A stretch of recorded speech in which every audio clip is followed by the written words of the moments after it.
Welcome to Lynn Cullen Live, talk radio without the static. Email your questions and comments to Lynn at pghcitypaper.com. And now your host, Lynn Cullen. Hello? I'm sorry. I wasn't getting it in my headset. Hello. How are you? Good morning. It's, what the hell is it? November 29th. Jeez. And it's a Monday, and I'm back in my own home, which feels wonderful, back in Pittsburgh. And, well, you know, it just feels more settled, more comfortable. Something about your own bed, what it is. So, I was thinking that I've got to start looking on the brighter side of things, because we've certainly been acquainted with the darker side of things for many years now, and by virtue of the fact that we traffic in news stories, which gravitate, of course, to all manner of horror. I mean, that's just where we spend a lot of time. And we can forget to enjoy the positives that are there as well. They just don't necessarily draw attention to themselves as readily as the negative. And so one of the positives I came up with, and it was really one of the first thoughts when I gained consciousness this morning. I woke up, lying there and sort of getting my bearings. And I thought, Omicron. Is that it? Omicron. And I found myself sort of chuckling, and I thought, well, we're getting to learn the Greek alphabet, because I have to tell you, Omicron is not a letter that I really had in my head. Alpha, beta, gamma, delta, the ones that I saw on sorority and fraternity houses, and ones that had, more readily made their way into our conversation. But Omicron, man, that totally got away from me. So I am grateful that I have been reminded that Omicron, and I had to look it up to see how to pronounce it. And in fact, I'm pronouncing it using the British pronunciation, Omicron, because the American pronunciation was said to be Omicron. Now, why would we do that? We Americans, because we want to be exceptional.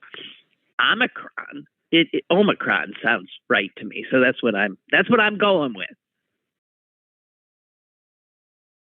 Oh shit! So there we are. That's the Omicron. And I just want to say about that a few things. One of which is our media. Again, how many times do we have to say this? Is geared to draw our attention, because our media is I hate that media thing being an R, because our media are money-making endeavors. And in order to make money, they need to attract our attention, whether through visuals or screaming headlines or, frightening, whatever. That's how they entice us to sample their product. And because they're money-making endeavors, it skews the way that they report information. So we are, you hear people say that, God, I'm just exhausted. These last few years have just been so exhausting. Yes, they have. And one of the exhausting aspects is media and its headlines and its promos and its hand-wringing, screeching pundits. And it's exhausting. And so the news of Omicron came out almost immediately in an overly doomsday kind of manner.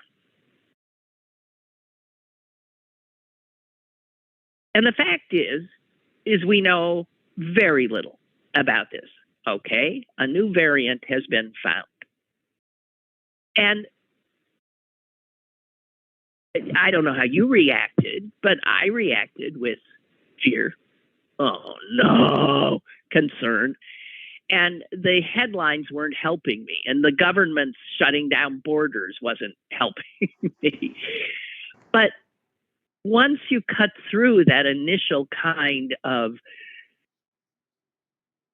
doomsday, exhausting, very little information headline aspect of this Omicron, I keep wanting to put an N in there. There isn't one in there.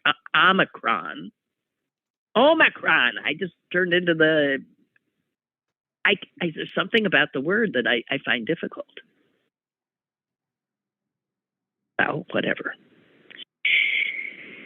So anyway, my understanding is that they're, so we got to sit still and we'll get to know. I also want to say that all of these countries shutting down their borders left, right, and it's absurd because, as you've probably been reading as well, it's already, this little virus mutant is already everywhere.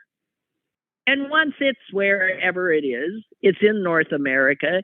It's probably in Pittsburgh. It's everywhere already. It just hasn't been detected. Closing borders seems to be a fool's errand. Me. It's again sort of like taking your shoes off at the airport. It makes people feel like the authorities are doing something to protect us from the frightening unknown, but it's ludicrous. This little Omicron is I'm sure it's all over the globe. It was just the poor South Africans who first saw it, noted it, and then in a very responsible manner, unlike China at the beginning of all of this, notified the world, warned us. And what do they get in return? Do they get a thank you? No, they get the door slammed in their faces. Which, of course, is a kind of reaction that would not necessarily make other countries that might discover a new mutation feel like the authorities are wanting to say anything about it or sitting around worrying about it. The pros and the cons of letting the information out, because obviously what South Africa has realized is that it's all over the globe. Oh, wonderful that you did the right thing, and now we will punish you for it.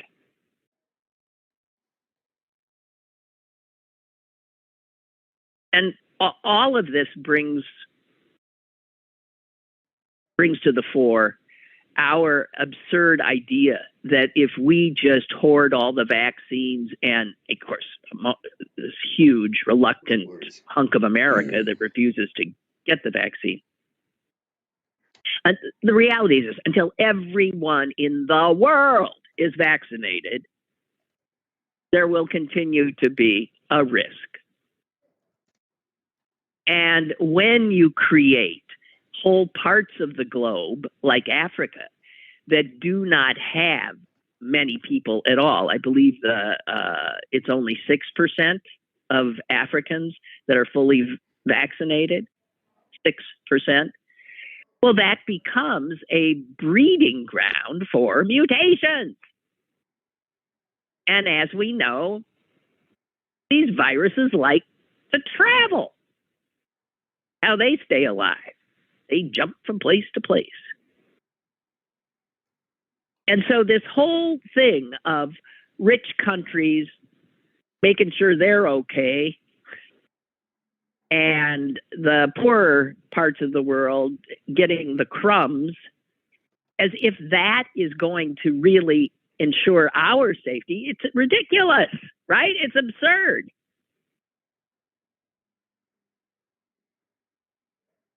Because until everyone is vaccinated,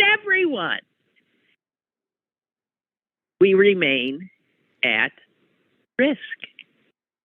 So this whole vaccine inequality thing, which not surprising given that we're dealing with humans, does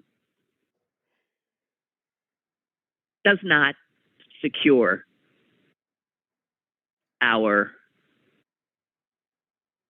at all. Not to mention all the idiot Americans who refuse to get vaccinated. I assure you, they are a clearer and more present danger. But I'm sure this Omicron is already here.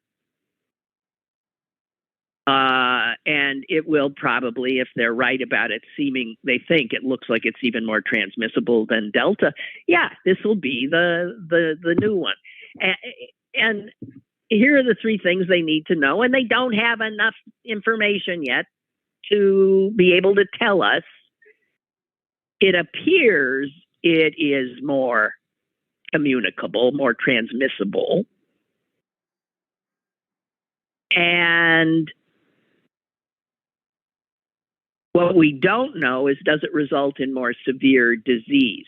The few little initial statements from doctors in South Africa who have seen it say it appears not to create more severe disease.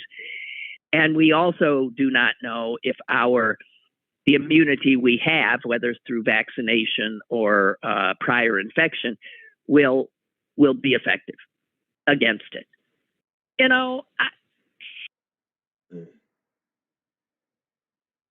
Either I have a mic open somewhere. There's an echo. Well, I don't know what to do. I only have the one mic. I think I have a mic open somewhere other than your broadcast mic, or your producer has a mic open at City Paper, getting a strange delay echo, not constant, but slightly present against it. Just saying. Okay. Let me know if it goes away. Nope. Thank you, though. Getting the crumbs as if we remain, not to mention all the more. All right. So anyway, I'm just saying, odds are that we'll still be pretty much in the same place we were, but all the unvaccinated folks, and there might be, I don't know. I am so sick of this. And I'm sure I speak for all of us. I don't know. Omicron. Where does that fall in the... I got to look up the Greek alphabet. I'm sure alpha is the first one, right? ABC. I always think alpha, beta. How come all languages, the first one isn't... Not all. All the ones I know. Well, that's not true. Because there's uno, duo, tre. But there's... in Hebrew, it's aleph. Which, like alpha, is A-L. Aleph. I give up. Happy Hanukkah, by the way. God, it's early this year. Oh.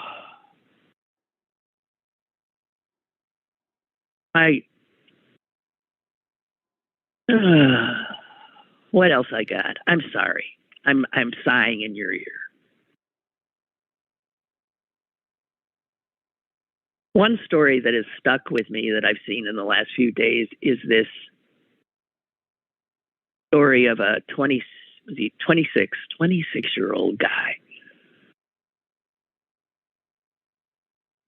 So desperate to get to the United States. I mean, most of us, if not all of us, have never known such desperation.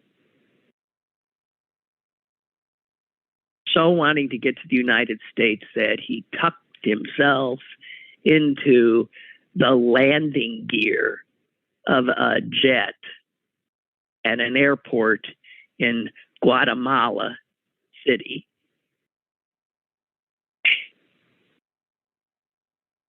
Which is a pretty good way of committing suicide.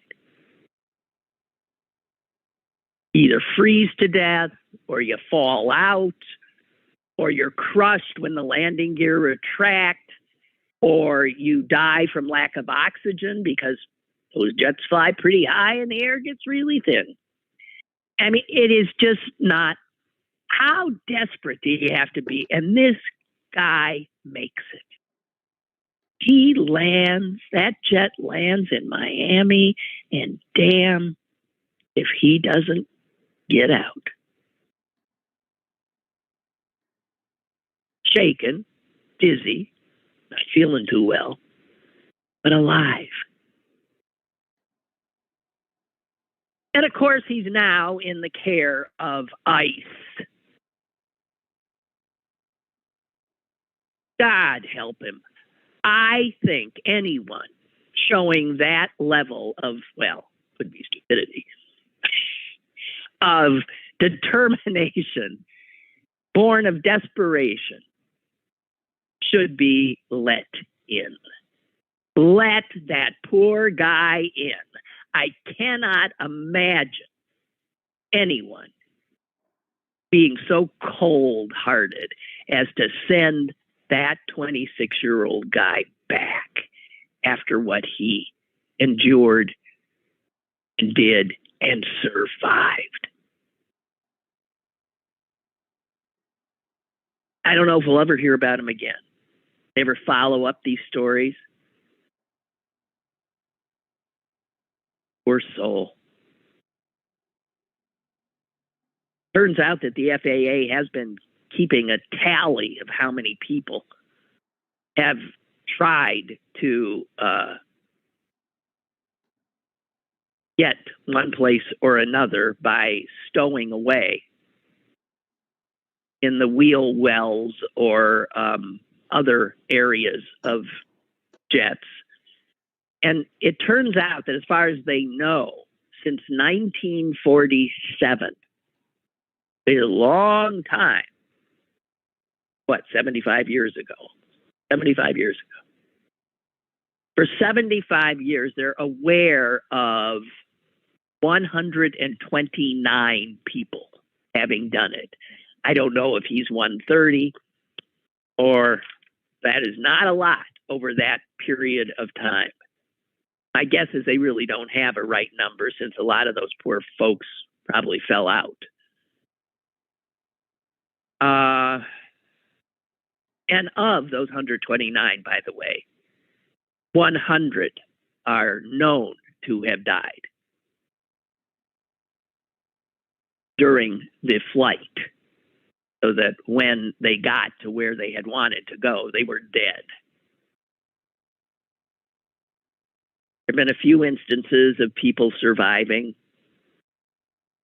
The most recent, other than this guy, I believe, is a 15-year-old boy who made it a 5.5-hour flight from somewhere in California to Hawaii in 2014. He was unconscious through most of the flight, and he survived, although I think his hearing was destroyed in some way or affected negatively.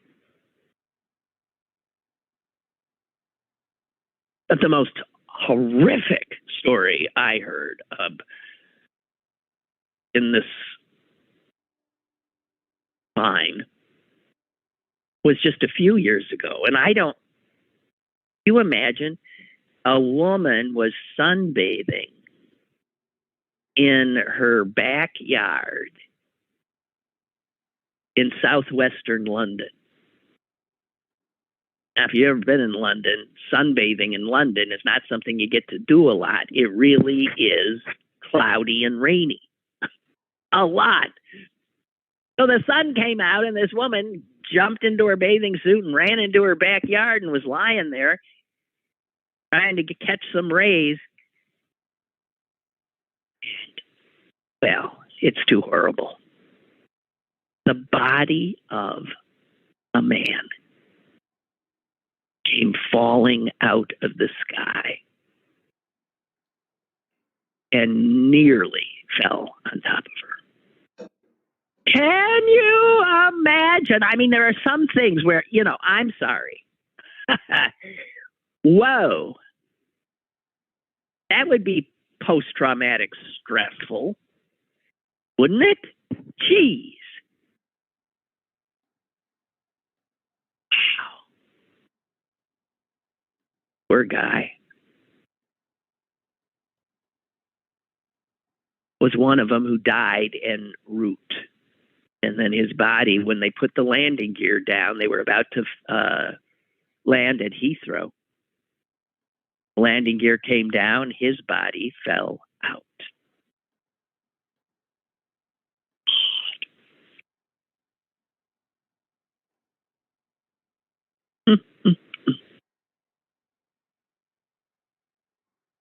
Roger writes, my friends and relatives in the service don't like it when people come up to them and thank them for their service. They just want to be left alone to shop and travel like everyone else. So if somebody's wearing a uniform, you're saying, people come up and just out of nowhere say, thank you for your service. Since getting vaccinated is performing a service to our nation and the world, I would love to see someone being thanked for their service say, being thanked for their service. So if you're somebody who's being thanked for your service, Roger says they should then say, well, thank you. And are you vaccinated? And if they get a no, well, Roger, I'm not going to. If they get a no, they should reply, and he's got a bunch of expletives here. But no, they should. Yeah, then they could reply, well, you are not serving your country.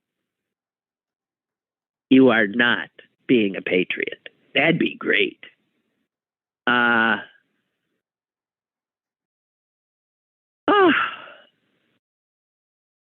I've been feeling so old. Because I am.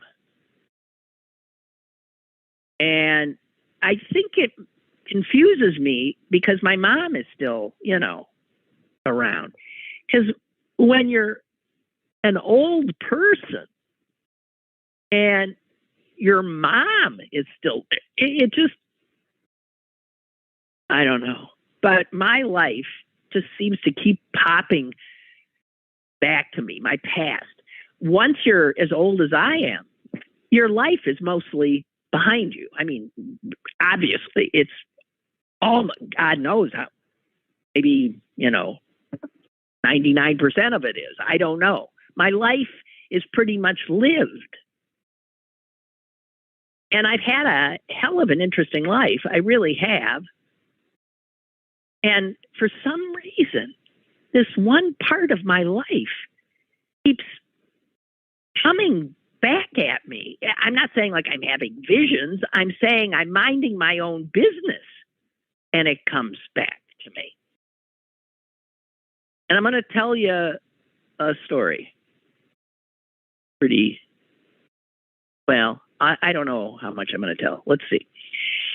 When I drove a few weeks ago out to the west, I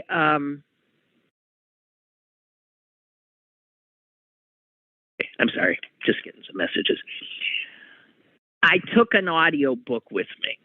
And I don't know why I chose this one, but I just thought she's such an amazing actress. This is interesting. So I had an autobiography by Cicely Tyson, the amazing Black actress who herself reads the book. So it was her voice in my head the whole trip. And what's amazing is the voice is so extraordinarily strong. She's 96. And the book's so new that she's talking about George Floyd in it. So that's how new it is. It must have been published when she was 95. She read it. The audiobook came out when she's 95 or 96. I don't know. Strong voice. And when you're 96, that means, that span of time and the fact that she was Black in this country, it's going to be an interesting, and in this case, I probably figured rags to riches story. And it is an interesting story. She didn't even start acting until she was in her 30s. And all of it happened by happenstance. Walking down the street, some guy says, "You should be a model." She was a secretary. And she became a model. And then once she's a model, someone says, they're looking for, I know. And bango, she's in the movies. It's one of those things where you're just in the right place at the right time. So she had no training as an actress, but somebody wanted to put her in a movie, and she got very nervous and said, "I don't know anything about this. I've got to study with somebody." And she asked around and heard that there was this guy, I'm remembering his name, Lloyd Richards. I think that's right. Who was a Black acting teacher, later took over the Yale theater department. And she found out where he was and found out that all of that Sidney Poitier had studied there, that Ruby Dee and Ossie Davis had studied there, that Harry Belafonte had studied there, that this is the guy, because things were still so segregated and Black actors and or Black teachers didn't have much access to anything. So I'm listening to this story, and she finds out where to go to get to Lloyd Richards. It turns out he is working in, as I almost drove off the road. Let me just say, I was on the Indiana Turnpike. She said, so I was told Lloyd Richards was at the Paul Mann Actors Studio. When she said Paul Mann, that's when I said, "Oh my God." And then she talked about going in to see Paul Mann. It was his studio. And she was told, you have to go through him. And she talked, the fact that she was going to, I could tell, she's going to tell the story of going in to see Paul Mann.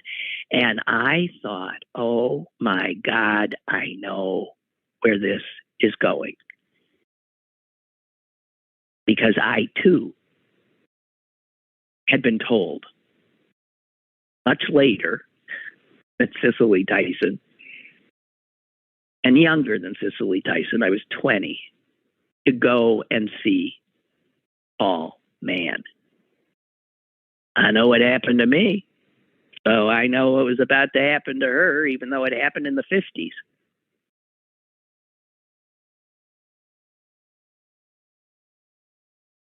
He went right at her. He sexually assaulted her. She fought him off.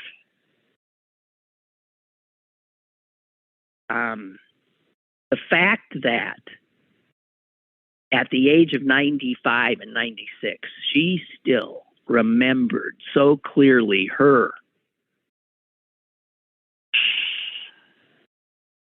time with Paul Mann and how it impacted her life. And I'm driving and listening to this because, oh man, did that man influence mine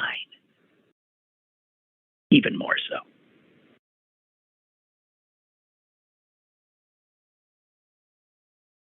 And it was so clear that she wanted to set the record straight about who he was, because he still gets accolades about being the guy. I mean, Sidney Poitier and Belafonte still speak warmly of him, of how what a great teacher he was, and how he provided this, teaching to black actors who otherwise wouldn't have necessarily had access to it. Paul Mann, I don't even know where to go with it. I would not be sitting here if it weren't for Paul Mann. He totally took over my life. Unlike Cicely Tyson, I didn't have the will,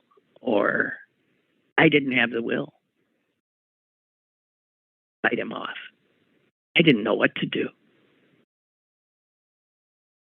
The Paul Mann who assaulted her was a younger Paul Mann. He got me in the, about 1979. And he was an old man, the fat old man, an enormous, in many ways, figure.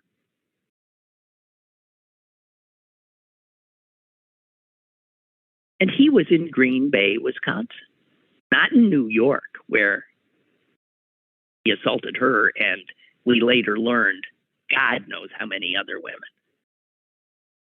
He was in Green Bay, Wisconsin, because shortly after assaulting Cicely Tyson, along with untold hundreds, he was called before the House Un-American Activities Committee. It was the McCarthy era, the 50s. And somebody had said he was a commie. He was hanging out with a lot of blacks. Seemed to be, suspect. I remember him because I became his for almost a year of my life. I remember him showing me the transcripts of his appearance at House Un-American Activities Committee, and I must say, he was courageous.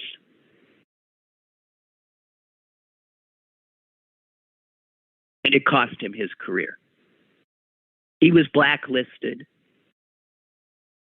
That's how a guy like that, who apparently was extraordinarily talented, ended up in Green Bay, Wisconsin. He was heading the theater department at the University of Wisconsin, Green Bay, which I assure you is not a place that he ever would have thought he would be.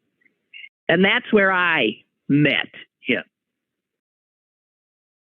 And to hear Cicely Tyson, still at 95, spitting his name into the microphone and making clear that she did not allow him to stand in her way. And then making clear later, well, you think she's left him, she comes back to him and talks about something that that gave me some measure of vindication. Because in 1984, long after he was out of my life, I was here in Pittsburgh. And somebody sent me the front page of the Village Voice. And the story was a story of, I think it was 8 of his female students. Because he ended up back in New York. 8 of his female students tried to get him criminally prosecuted for sexual assault. And the law didn't quite have a law against it then at 84, what he was doing. Hey, he's an acting teacher. You know, acting teachers say things like, you know, you have to be comfortable in your own body. You have to be comfortable with me, you know. So let's all take our clothes off and, you know, whatever. This was what was going on. And it was a big story. And he was found guilty. It was a civil case because there was no criminal thing. It was a civil case. And it destroyed him. And he died the next year. And Tyson still had to hammer it home in her autobiography.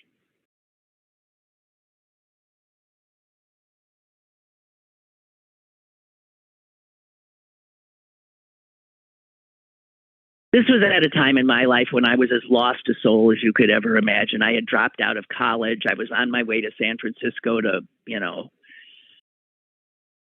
tune in, turn on, drop out. I was just lost. And I'd come up to Green Bay to get some stuff, and then I was leaving, and my parents were frantic, as one can imagine. And my mother had met Paul Mann at some party, and she told him about me. And he got real interested. And he said to my mom, why don't you have her come by my office? And so my mom said, I met this fascinating man. And he was. Oh, God, he was. So my poor mom set me up. And from the moment I walked into his office, he controlled my life.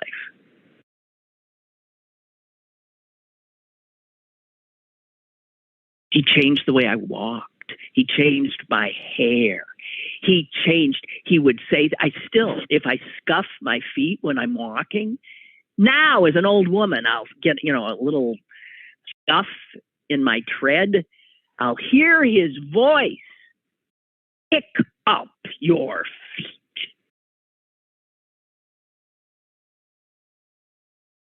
He never really taught me anything about it. And I didn't want to be an actress. That wasn't something I wanted. I never even thought of it.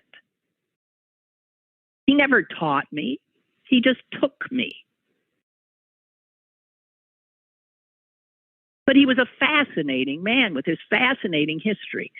And the way that he ended up, the way I ended up escaping.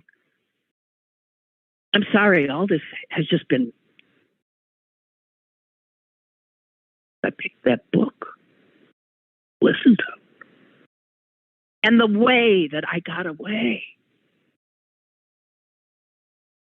was one night at his apartment, the phone rang, and I could tell from his end of the conversation that he was getting some really good news. And he got off, and here's what he said. That was Norman Jewison. Norman Jewison, I knew that name. He was a big producer, director, big. And he had told Paul,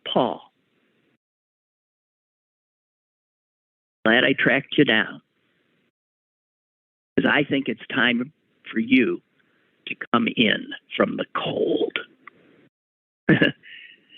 Meaning, of course, that the blacklist had destroyed him and he had gotten no acting jobs, nothing. And Jewison told him, I'm doing a movie. I have a part for you. We begin shooting in 2 months. Blah, blah, blah, blah, blah. And Paul told me about it. The movie was filming in Yugoslavia. And he assumed, Paul, that I would be going with him. And I saw my escape. because I said, no, I don't want to go.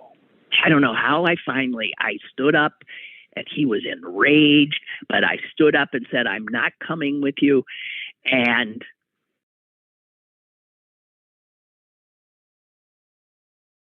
he said, if you will not stay with me to study. We never studied acting. I don't know what he was even talking about. He said, you will go to New York and you will study with the next best teacher, Sanford Meisner at the neighborhood playhouse. That's what happened. I still went where he told me to go. That's how I ended up in New York City at the neighborhood playhouse with the renowned Sanford Meisner.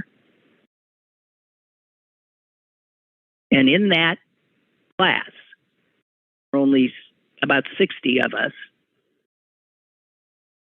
was a kid who I befriended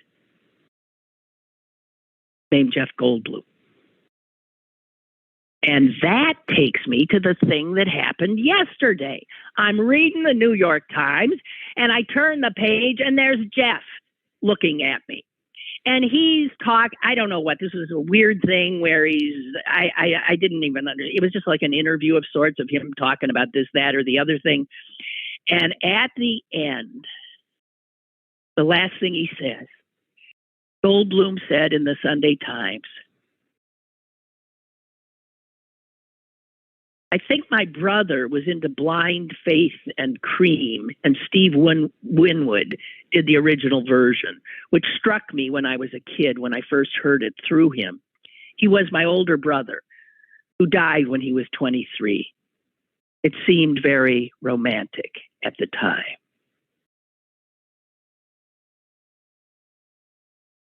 That brother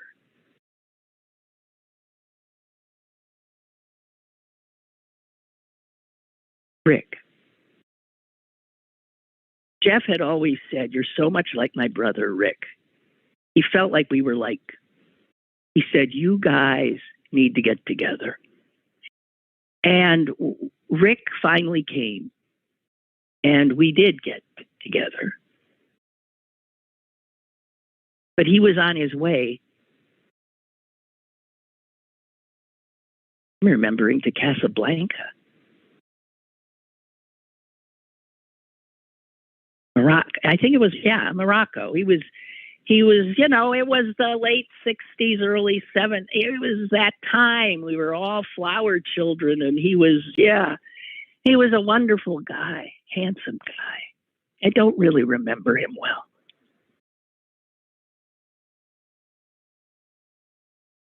But he flew off, and I think it was a week later, he was dead.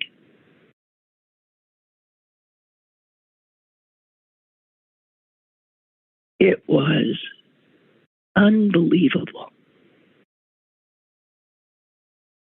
He had some kind of medical emergency that if he'd been here, if he were in New York, wouldn't have killed him. He was dead.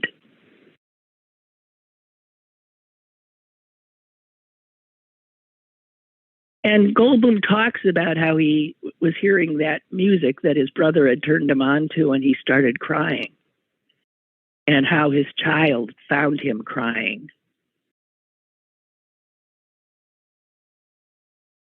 And how he said, this is such a sad song, but it's beautiful.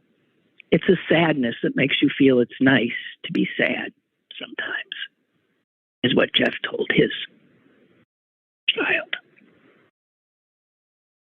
So I thought, how odd is this? That in the span of a few weeks, I'm driving to Green Bay, and Cicely Tyson is telling me about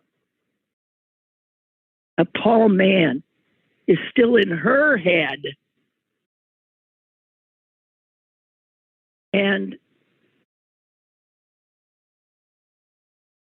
But he's the reason I went to New York. And then there's Jeff And then that's how all the skills I learned in New York acting, I never put to use acting. I put it to use doing what I do.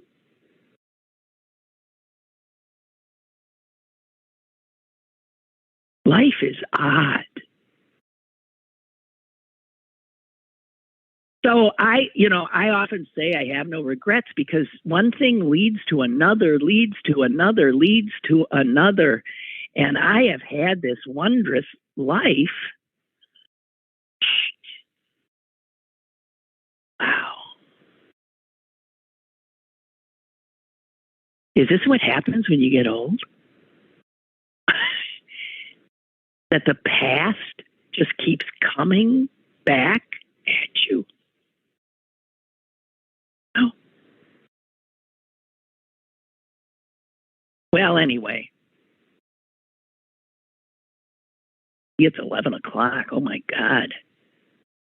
I don't even know if I should have shared that. But actually, when I did my one-woman show, I did, of course, talk about Paul because he was one of those major figures for good or ill that sent me on my way.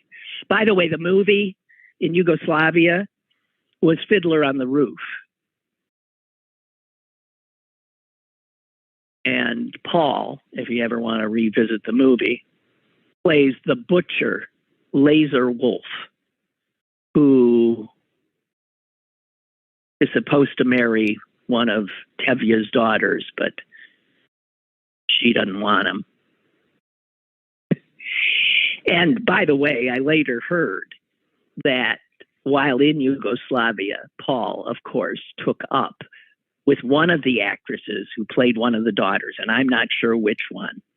But when he came back from Fiddler on the Roof and started his Paul Mann actor studio back up so that he could assault God knows how many other young women, 8 of whom courageously, finally took him down for the scores of others whose lives he impacted, or 5 decades more. Interesting life. All right, you guys, that's it for me. I'll see you tomorrow, and we won't have any guys talking on the phone. But thank you for helping us through that. Bye-bye. Lynn Cullen Live, Monday through Thursday from 10 a.m. to 11 a.m. and archived at pghcitypaper.com. The opinions expressed on Lynn Cullen Live are those of the host and do not necessarily reflect the viewpoints of Pittsburgh City Paper or its advertisers.